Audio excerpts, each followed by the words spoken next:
There are greats that have walked upon this earth and their lives testify of their success. The likes of Albert Einstein, Michael Jordan, Abraham Lincoln, biblically speaking, King David, Samuel the Prophet, King Solomon, and so much others have walked in a dimension of success towards what they were assigned to do, towards what they set their minds to do. Now, there are so many factors that contribute to this level of success, to this dimension of success. So many characteristics must fall in place that a person must walk in this success. But one that needs to be paneled into, one that must be viewed with tunnel vision, is the principle of diligence. People refer to this principle, diligence, as a means of focus, as a means of hard work.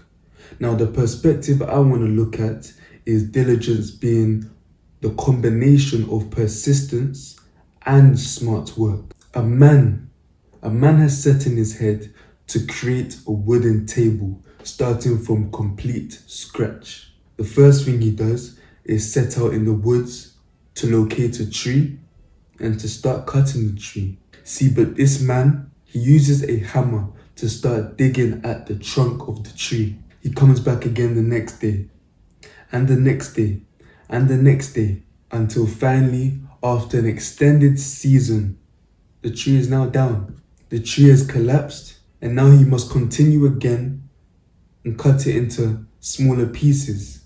But still, he is still using a hammer. Now, this is a man that is working hard, working excessively hard. Yes, he's persistent. He keeps on going. He's still going, but he's working hard, too hard. Now, a second man has the same goal, the same ambition to create a table starting from scratch. He also sets out to the woods to locate a tree, to start digging at it. But him rather, he's using a chainsaw. He has analyzed the correct investment to make so that his work can be smarter, his work can be quicker, his work can be more efficient. In less than 30 minutes, the tree is down compared to the man who spent days trying to use a hammer. See, diligence consists of being persistent, to keep going at it, but at the same time using intelligence, at the same time using the right tools. As humans, we have traits that contribute to our normal, natural human conditioning, and many of them can be weaknesses. For example, instant gratification. How sweet it is to get as much as we can, as quick as we can, with the least effort as we can. Instant gratification. A man wants to win the lottery. A man wants £1 million. He goes to his local corner shop, buys that lottery card, hoping to get that cash prize. Instant gratification. He doesn't want to put in the work on the long term. Another person is seeking for a form of entertainment, seeking for something that will stimulate their minds. Opens their phone, turns on their TV, Netflix, top 10 movie trending, instant gratification. See, instant gratification is something our flesh longs for. The human body desires it. But if you want to reach certain dimensions of success, certain levels of achievements, you can't operate in a mindset that cooperates with instant gratification, but rather you should partner with diligence. You should hold the hand of diligence. Now, this principle of diligence I refer to, no one else throughout the entire Bible mentions it more than King Solomon. Who was this King Solomon? King Solomon was a ruler who encountered God and received one of the greatest measures of wisdom that has ever been recorded. The wisdom he had was like nothing that was seen before his time. Now, in this wisdom that he was operating in, it also brought him his mass amount of wealth. Now, it's known that King Solomon received over 25 tons of gold every single year.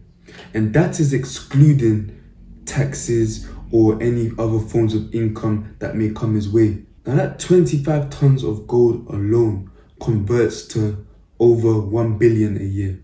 The real estate empire King Solomon had was nothing that was seen before his time, probably nor after. His palaces, the dishware of his palaces were flooded with gold. He ate of gold forks, gold knives, gold plates, and so did his servants. Now Solomon was so rich that he could afford 700 wives and 300 concubines. So 1,000 women in total he had intimate relation with. Now it's this man, this King Solomon, that mentions diligence so much. And he teaches that diligence is a rewarder. First reward of diligence. It gives you advantage over any endeavor. Proverbs 21 verse 5, NIV version. The plans of the diligent lead to profit, as surely as haste leads to poverty. So the plans of the diligent lead to profit. Now, profit isn't just financial increase, but it's increase in anything. Anything that you've gained from is profit. Of course, a good gain. Now, a person that goes to the gym with a goal, they have to establish two things, right? Their workout routine and their diet plan. Someone that sabotages the diet plan but is consistent in the workout routine, they're just working hard, yeah? But someone that prioritizes the diet plan along with the workout routine, they are working smart. See, the person that's working smart is clearly having a profitable gain compared to the person who's just working harder. The person that's working smart is clearly at an advantage compared to the person who's just working harder. Second reward is that diligence puts you in control of any situation. Proverbs 12:24 NIV version. Diligent hands will rule, but laziness ends in forced labor. So it's the hands of the diligent that will rule. It's a simple principle. Those that are the heads of the business, the CEO of the business, is because they've been diligent. Those that are heads of government is because they've been diligent. Those that are flogging in all the attention online on social media, truth be told, is because they've been diligent. Yes, you may say they're doing silly things online or they're clout, but truth be told, they've analyzed what they're doing. Reward number 3 is you get to experience true fulfillment. Proverbs 13 verse 4, KJV. The soul of the sluggard desireth and have nothing, but the soul of the diligent shall be made fat. Now, scriptural, when the soul is mentioned, it's talking about our personality, our character. Now, when fatness is mentioned in the Bible, usually it's a good thing. Being fat-fleshed is a blessing, is a compliment. In other words, it means you're being fed well. Now, this scripture is saying, the soul of the diligent shall be made fat. Now, this fatness is a sense of satisfaction. Now, through these scriptures, these same scriptures that I've just quoted, they mention also the cons when you avoid diligence, when you step away from her. Now, if being diligent gives you an advantage, then avoiding diligence means it'll put you at a disadvantage. Proverbs 21 verse 5 NIV version. The plans of the diligent lead to profit, as surely as haste leads to poverty. So there's people that are just hasty for the sake of being hasty. You want to be quick for the sake of being quick. Now, I believe there is good speed, but there is also speed that can be reckless. And this haste, that reckless speed, leads to poverty. Poverty doesn't always have to be financial. Poverty is a mindset. Poverty can be spiritual. That state of being recklessly quick will put you in a poor mindset. It'll put you at a disadvantage. Now, if diligence can put someone in a ruling position, that means avoiding diligence must make someone a slave, must make someone the underneath. Proverbs 12, verse 24, NIV. Diligent hands rule, but laziness ends in forced labor.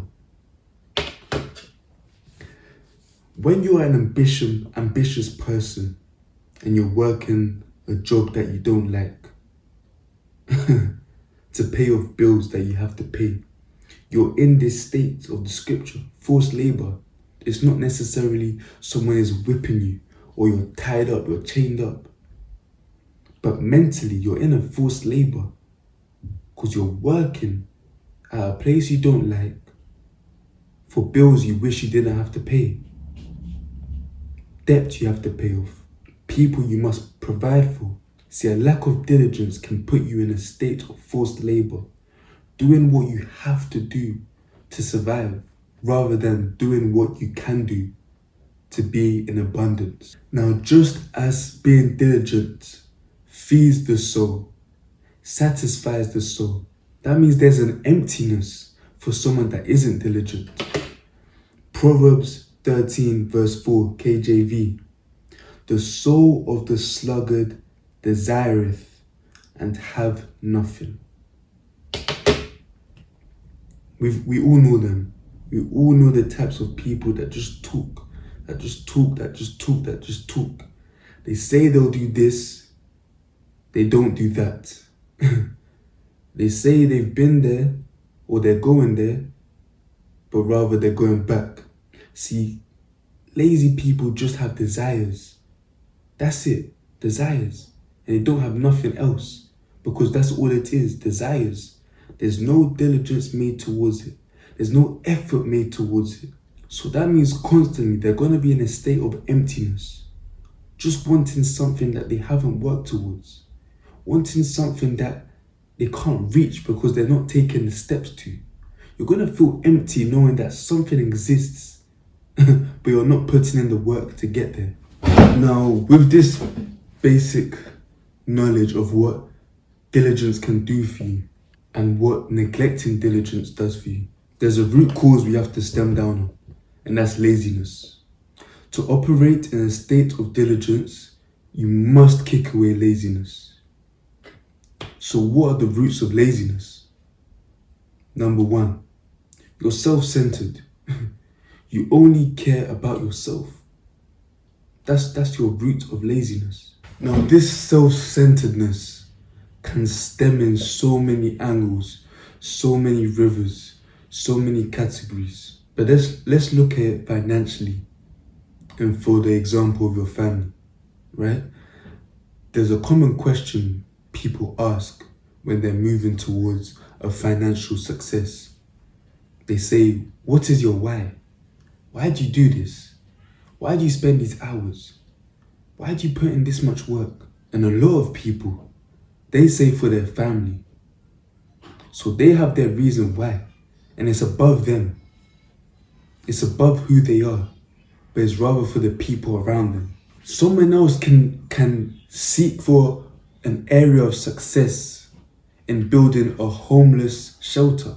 Why do they want to do this? It's because they want to provide for the homeless. It's no longer about them. They have a reason why, and it's above themselves. They're not thinking about themselves.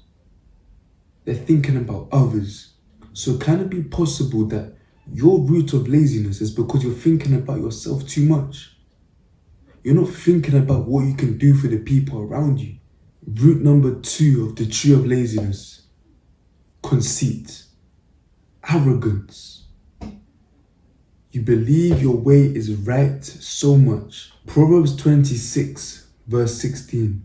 The sluggard is wiser in his own conceit than 7 men that can render a reason. Online, I've been seeing these videos where people do debates And I saw one video where it was a woman. She was making her case be known. And everyone around her in the room was against her. And she was wrong. The facts were displayed before her, but she still stood on what she thought was right. Because of that arrogance, because of that conceit. Now, what can this look like for you? Maybe you're lazy because you don't want to hear the advice around you. You can't be asked. 7 people around you are saying, this is the right way. Do this, do that, don't do this. You want to stand on your own because you think you're right. You're ignoring the counsel around you, the advice around you, because you believe your way is so right. Now, of course, there's a time for that, but you must apply wisdom. If someone is recommending better results for you, and your previous results are failing, how can you still think your way is better? Conceit. Root number 3 of the tree of laziness is irresponsibility. See, King Solomon passes the field of a lazy man, the vineyard of a lazy man. Now let me read to you the results he says he sees. I went past the field of a sluggard, past the vineyard of someone who has no sense. Thorns had come up everywhere. The ground was covered with weeds, and the stone wall was in ruins. A field, that's a ground for you to plant seeds, a ground for you to reap a harvest, a ground for you to gain fruit, to feed your family, to sell. A vineyard is where grapes are crushed to make wine. A vineyard is a business where wine is produced. So the field can be for you to eat. It can be your business. Likewise, the vineyard is for your pleasure, and it's also your business. Now the sluggard man, he let the thorns overgrow. He let the ground be covered with weeds, and he let the stone wall be in ruins. That's someone that is irresponsible with the business he has, with the work that he has to do. So a root cause of laziness is just you're irresponsible. And the final root I'll discuss to you is excuses. Too many excuses. Let's look at a scripture. Proverbs 26:13. A sluggard says, there's a lion in the road, a fierce lion roaming the streets. Now what the sluggard is saying is his form of excuse. This lazy man is making up an excuse. How many excuses have you made already today for that task you were supposed to do? Matter of fact, how many excuses have you made for the task you were supposed to do yesterday or the day before?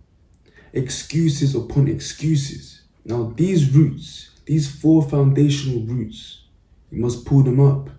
You must uproot them. You must bring that tree down so that you can walk in diligence. Now once you've terminated that tree of laziness, you're now in a state of hunger. You're now in a place where you can move. You can take action. Now this is the correct means to go about it. The correct means to equip diligence as a personality trait. The first thing you need to do is wake up to reality. Proverbs 6 verse 9 to 11, NIV version. How long will you lie there, you sluggard? When will you get up from your sleep? A little slumber, a little folding of the hands to rest, and poverty will come on you like a thief, and scarcity like an armed man. Sometimes all it takes is a question. Like I said earlier, that in those success interviews or people that reach a level of success, they move on a question. Why? Why do I do this? And sometimes that's all it takes. A question. A question. The question here was, how long will you lie there, you sluggard? Some questions can wake you up. How long will I lie there? How long will I leave this business idea on the side? How long will I keep procrastinating building certain relationships? How long would I keep procrastinating to go outside and explore the world? How long? Step number 2 to equipping diligence is define your vision. Explain what you see. Where is it that you want to go? Break it down. Define it. Define that vision you see. Proverbs 29:18. Where there is no vision, the people perish. Simple as that. There's no flirting. There's no beating around the bush. Where there is no vision, people perish. Imagine a blind man who has no guidance, leaving his house, walking upon the street. What do you think will happen to him? Could he even make it 5 minutes down the road without getting run over? When you can't see where you're going, you will perish. Step number 3, effective partnership. Proverbs 15:22 NIV. Plans fail for lack of counsel, but with many advisors they succeed. Mentors are good. Investing in a mentor is good. Someone that's walked the steps before you, whether it's a fitness goal, whether it's a financial goal, whether it's a relationship goal. You want to be more charismatic. Someone that's walked the steps before you, let them mentor you. Let them teach you. Now you see, not only is a mentor someone that can counsel you, but your friends are also someone that can counsel you. Who you're around can counsel you. Naturally, we go to our friends and ask them questions. And when they respond, when they either advise us or just say statements, they're giving us counsel. That's another point. Make sure you have wise counsel.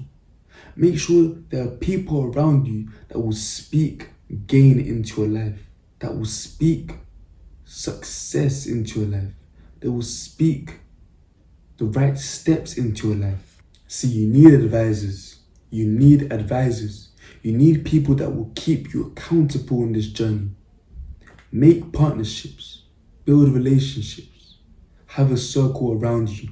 Now, step number 4 of diligence is to pursue wisdom. Proverbs 16 verse 16 ERV version. Wisdom is worth much more than gold. Understanding is worth much more than silver. Wisdom is worth more than gold. It's not the gold you're chasing. No. Don't chase the gold. Go after the wisdom. The wisdom will teach you how to get the gold. The wisdom will teach you how to manage the gold. See, if you get the gold without the wisdom, how will you keep the gold? How will you know what to do with the gold? So seek wisdom. Seek knowledge in books. And what wisdom does is it turns the knowledge you receive into applicable steps. Some people naturally don't have wisdom, so pray for wisdom. Pray for wisdom.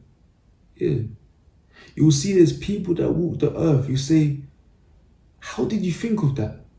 You're so wise. Where did you get this from? They're at another spiritual transmission point. They're receiving something greater than you, a greater measure of wisdom. But you can receive it too. Don't limit yourself. Wisdom is very spiritual. And the means to receive it is to call from a higher power. Diligence. The combination of persistence and smart work.